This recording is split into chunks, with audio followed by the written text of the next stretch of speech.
आपल्या सोबत आहेत काँग्रेसचे प्रदेशाध्यक्ष हर्षवर्धन सपकाळ सर. सर काय सांगणार, आज नागपुरात सद्भावना शांती मार्च आहे, काय उद्देश आहे याचा? संपूर्ण महाराष्ट्रामध्ये सद्भावना दुर्दैवाने लयास जात आहेत आणि जाती जाती धर्माधर्मामध्ये एक तेढ निर्माण झालेली आहे. किराणा दुकानात जात असताना आपल्या जातीच्या माणसाकडून आणा, धर्माच्या माणसाकडून आणा, इथपर्यंत ही लयास गेलेली आहे. त्यामुळे आडनावावरून जज करणं, जातीवरून, धर्मावरून, विचारावरून एखाद्या दुसऱ्या माणसाच्या संदर्भामध्ये संबंध कसे ठेवायचे का नाही ठेवायचे ठरवल्या जात आहे. आणि महाराष्ट्र धर्म जो आपण सर्वांनी मिळून अधोरेखित केला आहे की सर्व जाती धर्माच्या पंथाच्या लोकांनी एकत्र राहून आपण सगळेजण भारतीय आहोत आणि मानव आहोत या भूमिकेतून वागलं पाहिजे, याला कुठेतरी तडा जात आहे. आणि दुर्दैवाने हे सर्व शासनाच्या वतीनं, प्रशासनाच्या वतीनं कलुषित वातावरण निर्माण करण्याचा प्रयत्न दुर्दैवाने महाराष्ट्रभरात सुरू आहे. आणि यातून सद्भावना वृद्धिंगत झाली पाहिजे. निवडणुका येतील, जातील, हारजीत होत राहील, पक्ष आपापलं काम करत राहतील, मात्र सद्भावना कुठल्याही परिस्थितीत अबाधित राहिली पाहिजे. या भूमिकेतून महाराष्ट्रभरात सद्भावना पदयात्रा ज्या ठिकाणी तणाव असतील त्या ठिकाणी जाऊन काढण्याचं एक सुरुवात मस्साजोग ते बीड या पदयात्रेपासून सुरू केली होती. दुर्दैवाने दरम्यानच्या काळात नागपूर या ठिकाणी जातीय तेढ निर्माण होत असताना दंगल झाली, तेढ निर्माण झाली. आणि नागपूर ही आपल्या विदर्भाची राजधानी आहे. 300 वर्षापूर्वीचं हे वसलेलं शहर आहे. याला विरोध केला पॅरे खान, अल्पसंख्याक आयोगाचे अध्यक्ष, त्यांनी विरोध केला आहे, पोलिसांना पत्र दिलेलं आहे की परवानगी रद्द करावी म्हणून.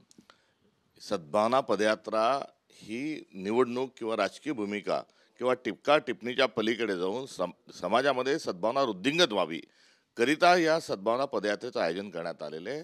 झालेल्या जातीय दंगलीच्या अनुषंगाने समस्त नागपूरकरांनी, या शहराला जातीवादाचा आणि धार्मिक तेढ निर्माण करण्याचा कुठलाही इतिहास नाही आणि हे नागपूरचं वैभव हे अबाधित राहावं करिता आम्ही पदयात्रा करत आहोत. मात्र सद्भावना जोपर्यंत उंचीवर राहील तोपर्यंत भाजपला आपली पोळी शिकून घेता येणार नाही. त्यामुळे जेव्हा सद्भावना बिघडेल तेव्हाच आपलं चांग बलं होईल हे कुठेतरी भाजपला वाटत असावं, म्हणून त्यांच्या पोटात पोटसूळ उठलेलं दिसतंय. त्यामुळे याला विरोध करण्याची काही आवश्यकता नाही.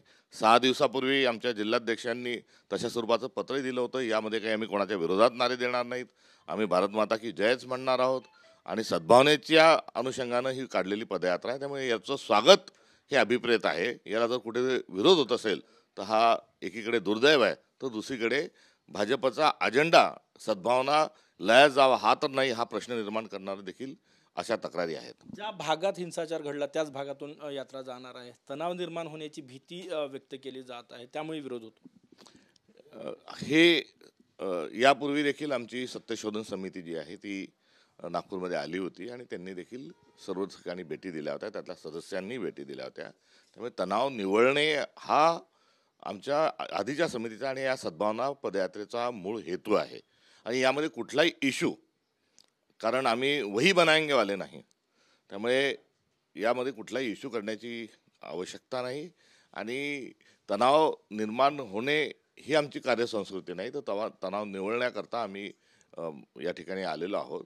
हे आज नाशिकमध्ये काही ठिकाणी दगडफेक होते का? दर्ग्याचं अतिक्रमण हटवण्याच्या याच्यावरून ही दगडफेक झालेली आहे. खामगावमध्येही काही असे प्रकार घडल्याची माहिती आहे.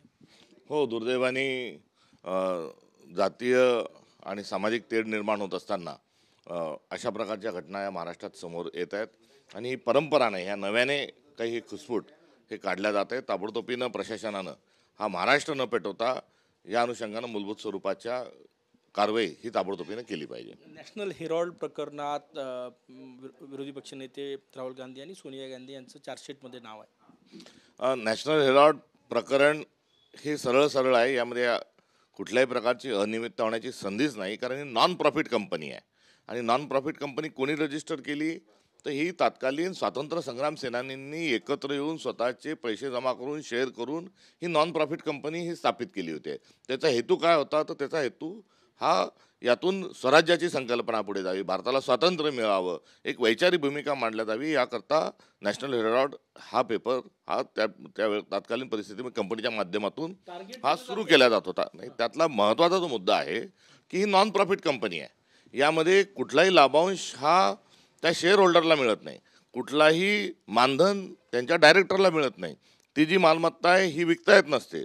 जेव्हा ती अवसानात जाईल ती कंपनी, तेव्हा संपूर्ण जी जमीन आहे, प्रॉपर्टी आहे, शासनाला ती हस्तांतरित होत असते. त्यामुळे जिथे व्यवहार होऊ शकत नाही, जिथे कोणताही आर्थिक व्यवहार नाही, लाभ दिला जात नाही, अशा ह्याच्यात ईडी लागूच शकत नाही.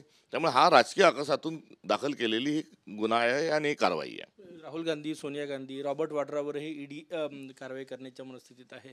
गांधी परिवाराला टार्गेट केलं जातंय असा आरोप होतोय. हो, यांना रान मोकळं हवं आहे, यांना हा देश लुटून खायचा आहे आणि याकरता राहुल गांधी जे आहेत हे सातत्याने एक लोकांची आशा एकीकडे निर्माण होत असताना दुसरीकडे त्यांच्या कारभाराचा पर्दाफाश करत आहे. त्यामुळे राहुल गांधींना द्वेषातून ही केलेली त्यांच्यावरची कारवाई आहे. वास्तविक पाहता कुठलीच संपत्ती विकल्या गेलेली नाही, हस्तांतरित झालेली नाही, त्यामुळे गैरकारभार होण्याचा प्रश्नच उपस्थित होत नाही. राज ठाकरे आणि उपमुख्यमंत्री एकनाथ शिंदे यांची भेट झालेली आहे.